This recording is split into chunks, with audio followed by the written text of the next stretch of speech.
menkwate ese na no enora abrantie ya odaso yi e de mema Abronye ko high court say or the 20 million Ghana cedi say mema a defame no enti court enhye me na mempepa no ho afa na court dam won me di ateche ebe ye no ho enti asem kase bana franka izabusia kwame bafa Abronye honorable kwame bafa Abronye Dc Bruno Regional PP chairman wa be clash with Randy Abe our EOCO board CEO and of Raymond Archer our EOCO boss ni nyina fa 20 million Ghana cedi defamation suit I say Randy Abe EOCO board chairman and EOCO board president we sue Abronye Dc I say case no ewo EOCO nsem Abronye abe clash wo mu obetire na adwen e in fact obebo gumbi e dey supplement wa ka na adwen pa aje nkofo emi no I Penyah block media. Mess once any demo.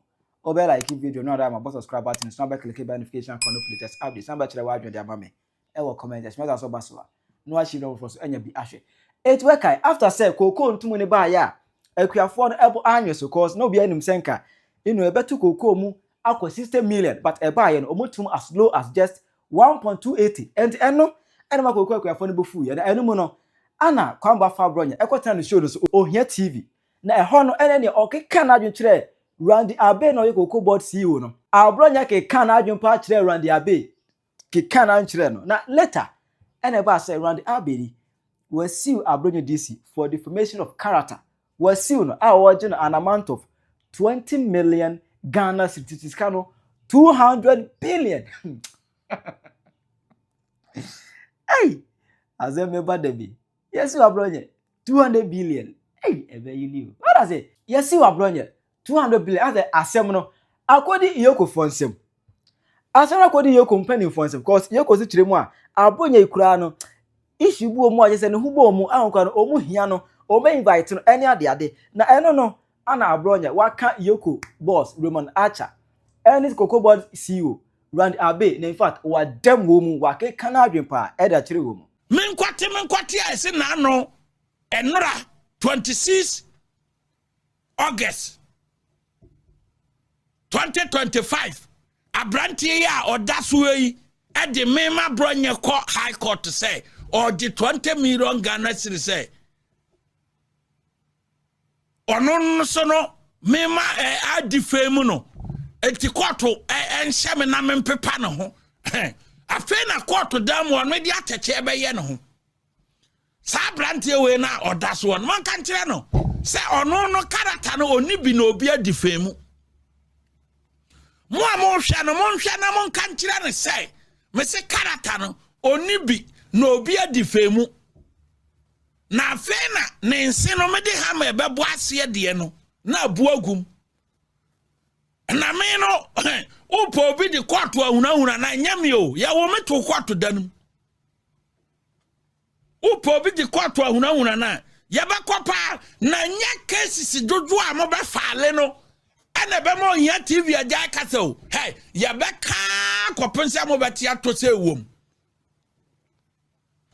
o ya enya ya be ba be ka o ye na ya be ba be bo abaso enti wo sa brantie na no akọ faale case na me do mfo nyina beto so no ye beti akoto afa na sin no asie de na aka no me de hama ebe bom abuagum say train kwato me nsuro na da ye mobosi antwa manso hey defamation nya no mo de me akokoto akwa biri crime reso biri crime reso starting from 2013 upon this mo de me akokoto akwa scan mo dia ye de ma ye bipa enkosi hu because assembly am bia will make sure say me prove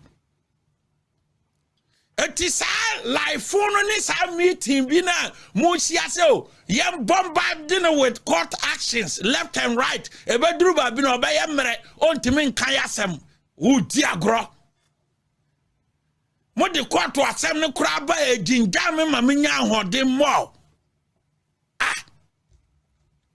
wuyi wo sa brantie ya oda so yi wuyi wo so do bi akokot se wo character na character no wo bi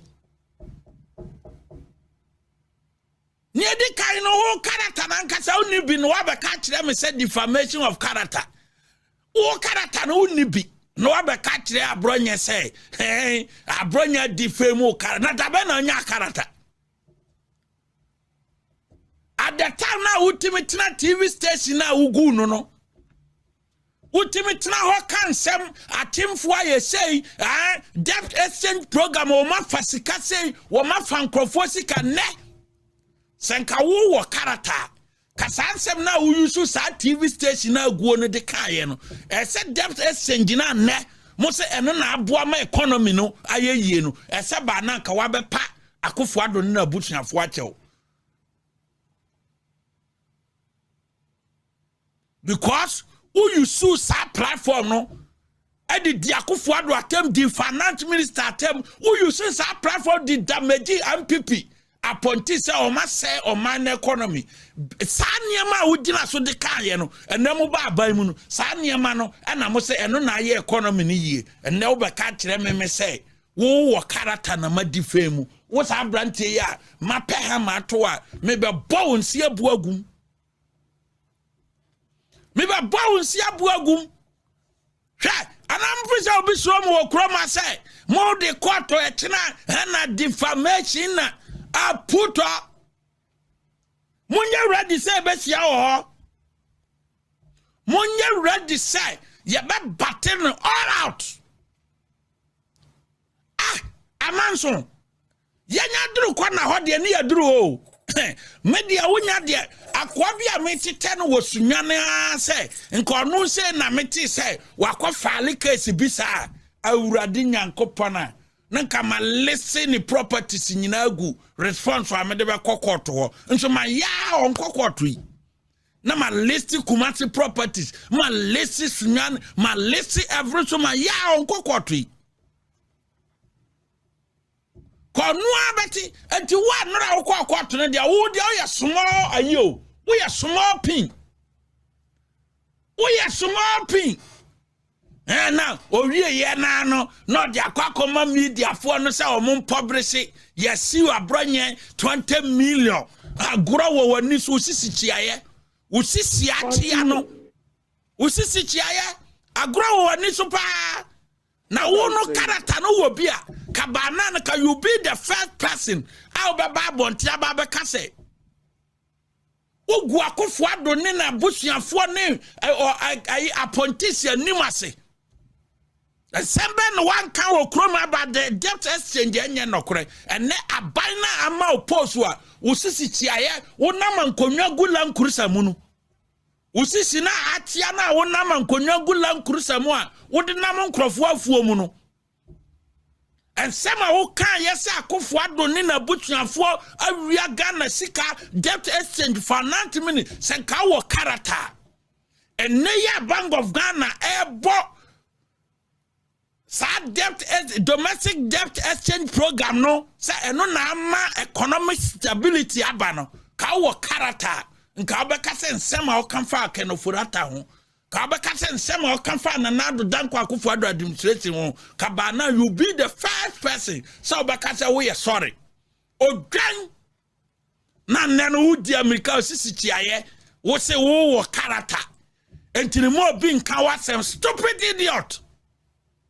Stupid idiot. Foolish boy. Won si asie egu aboa. Yesi ya baba krokro mu wo kroma. Hey, wo mo ampepi fo na o musro mu no. O musro mu nyame meme dia wonya de duru kwa na ne so wode a.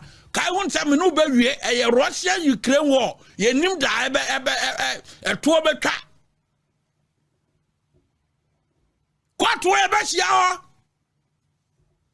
Na me pe obi di na ko me pe ni mo nyamfo bi ma ne de ma kokoto a wo sa brante we a wo da screen ni so no wo na de me be kokoto say wo wo character enti wasiu me who born dog wasiu me e be hia okoto continue ye be hia okoto pa mo hu say ma ready for you a man so ba funu wo kroma wo last quarter a wo ko e wo life mu no madam me catch say wo wiase abaye nyina wo kwato awokọ e wo wabrabom last one ye unkọ kwato biem continue because a man so no pay ba fono mama na yeden afono oh na nipa mu ade makokoto ma ankosi hu enipa mu ade makokoto ankosi hu yes enipa mu ade makokoto ankosi hu enti mponche so faale case ya yebakwa akoyi ano abi adade eduru koto a na sa ponche we so nkwande omode ne ye laptop obi ampe nti mwadwene say ye baba ye na say ndi ni agro wo mani so yankwa yanim ni yanka nsem ehia ye kɔ EOCO straight ni ya ka kire EOCO say enna na dui mi wasem e ka kire President John Dramani Mahama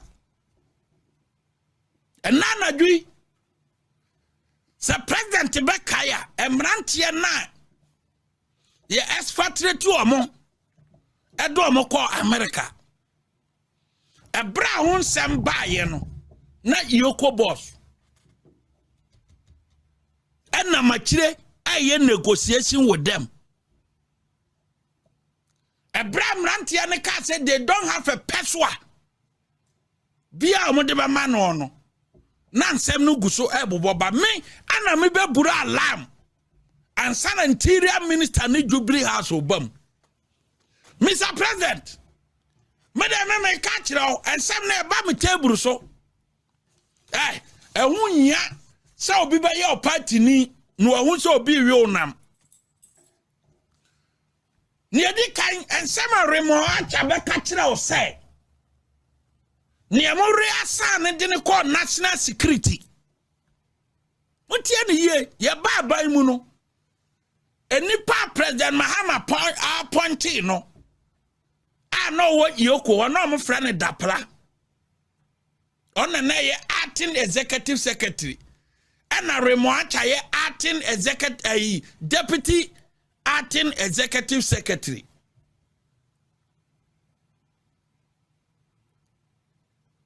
remoacha etimi lobby ya ko hu nkrofo wa Jubilee House wo ka kire o mo say ono no pese okokwachi MPP fo a na da plana kase dabi enti maameti wa gusu e control da plano because da plano any maameti wa ye adwuma na da plano serve as a deputy no remoacha wo dozia about MPP appointees no ye ntwetwemu no ne background e kita no o ye ntwetwemu no na se o kwa kwachi MPP fo na da plana aka kire ne say evidence no anya enough nto onyai satro we no kodi wo Jubilee House immediately President Mahama reassign the plan to the National Security Office and on my deputy now or ye concern ni no remo acha ye nim no okroma yi no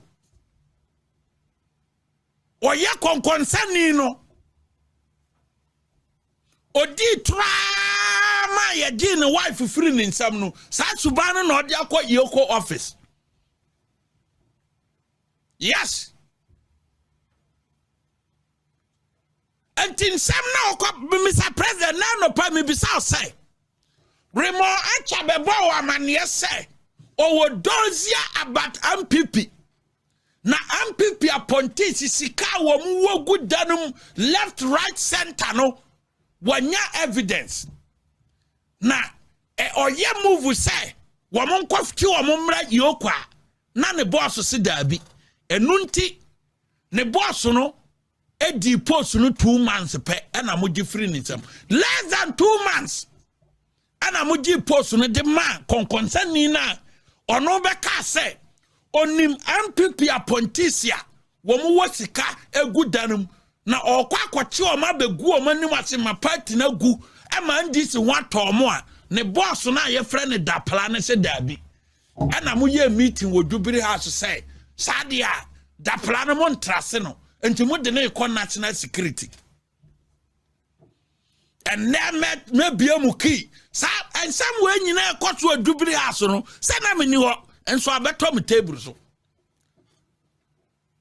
ana omo se ne ye de adwuma na hye wonsa as a deputy take over the main position no and yedi EOCO boss no because one kwana within 2 months yet me elevate wo from deputy to substantive one kwa and in some obaka kire mu dubiri house say wa wura ma hu say MPP fo e wo sika gugu baabi na wo mama ne kwan na so oba be serve a obechi o magisa sika we nyina no oba ye no Mr President woni wa pontis am wo dubiri house wo Mumisa is about time that Mubisa remark say, and some now or can ya DG position no evidence your war efa MPP apontisia wa yen twetwemu a omo wasika guo no e wo fine sa apontis na oso obeche omo in less than 1 week no e wo fine na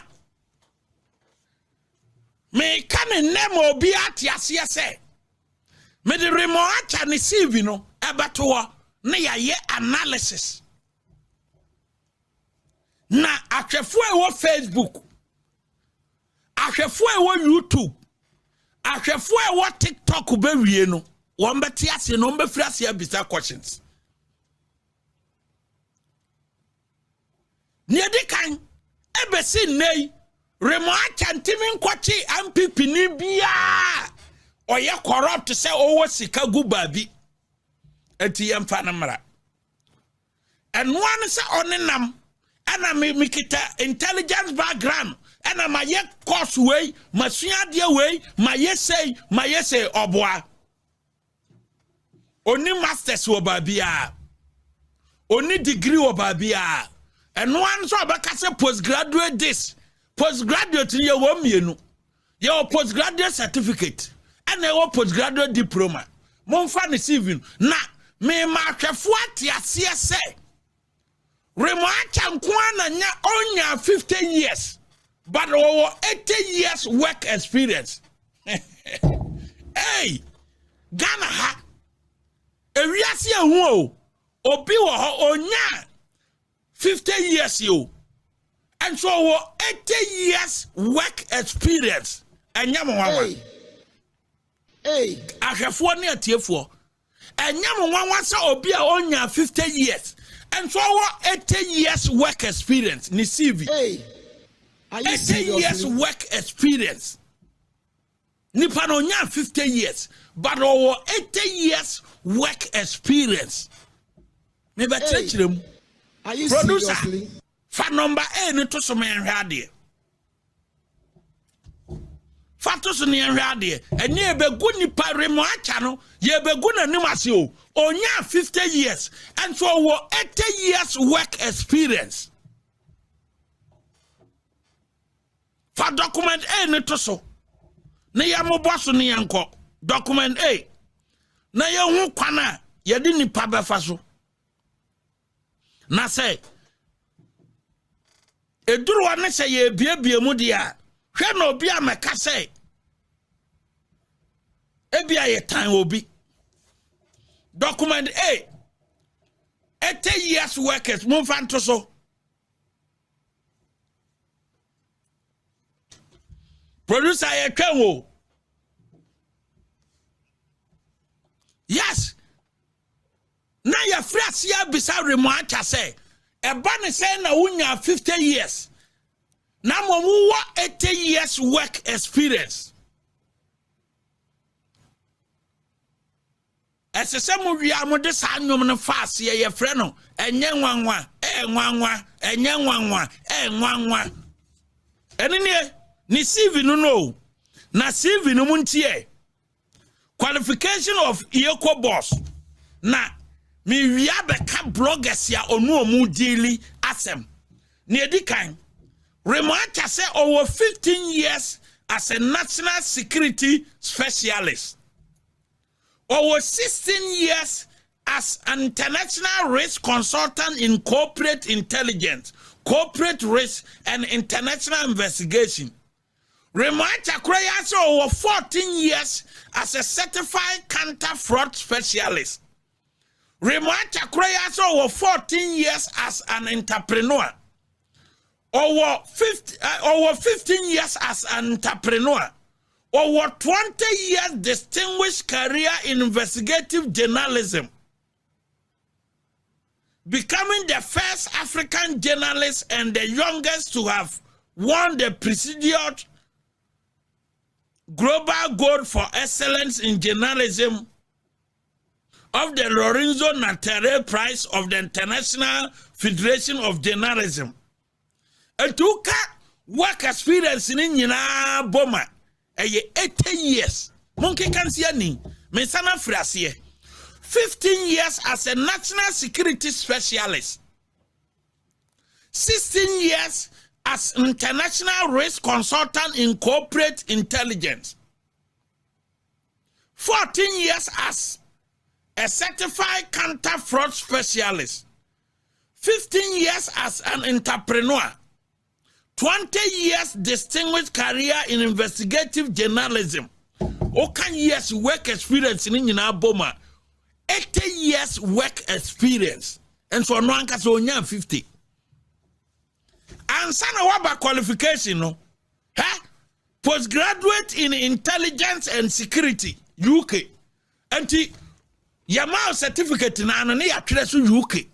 Montia ni yo. And this yakate fake certificate ya. Montia remacha yo. Ya juma.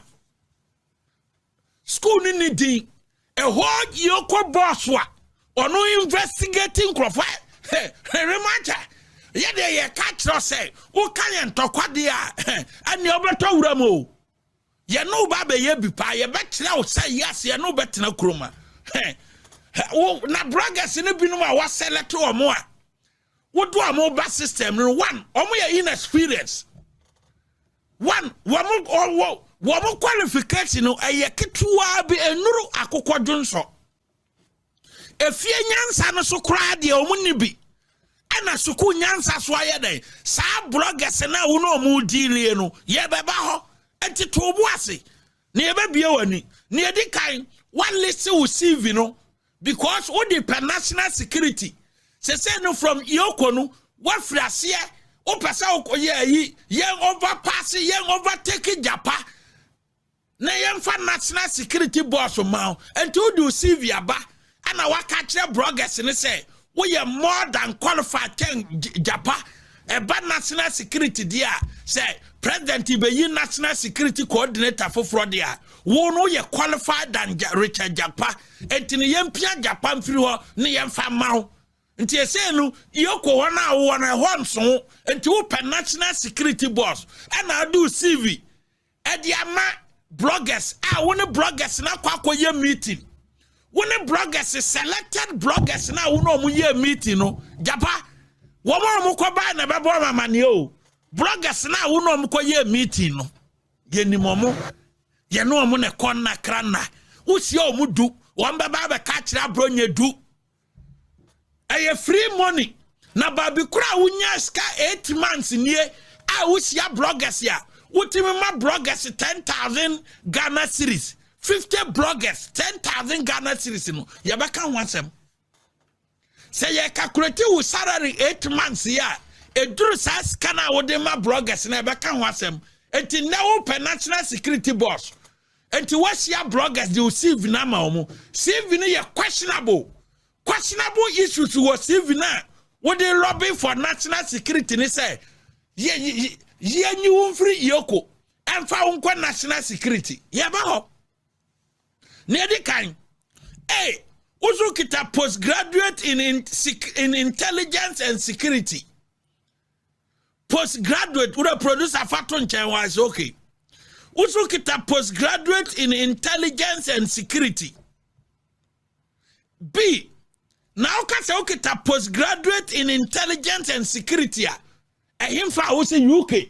Na UK university. EOCO boss, Remwacha, Saunam one yina, una walking ken kwa wabon. Because Samia Memeti, Namakase, Mikita MBA in petroleum economics and finance. Nama trade UK show. What do you mean? UK university. One country. So kita questionable certificate here.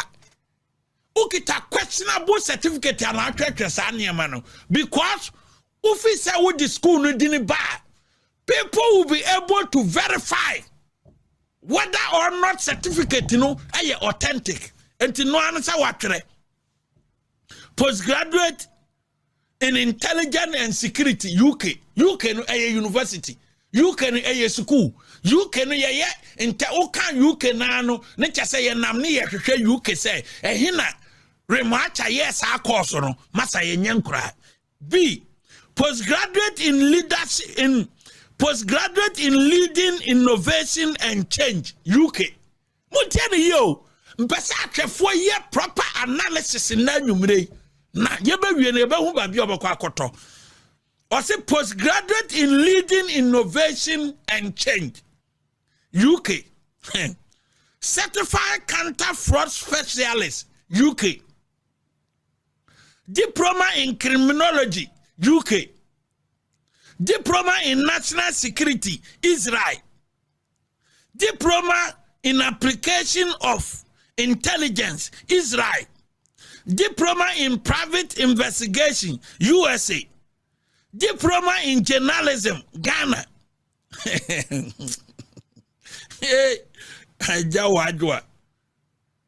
And Sambia fellow international visitors program US Statement Department. UN consultant in operationalizing Ghana economic and organized crime. I feel yebe bisa onsem.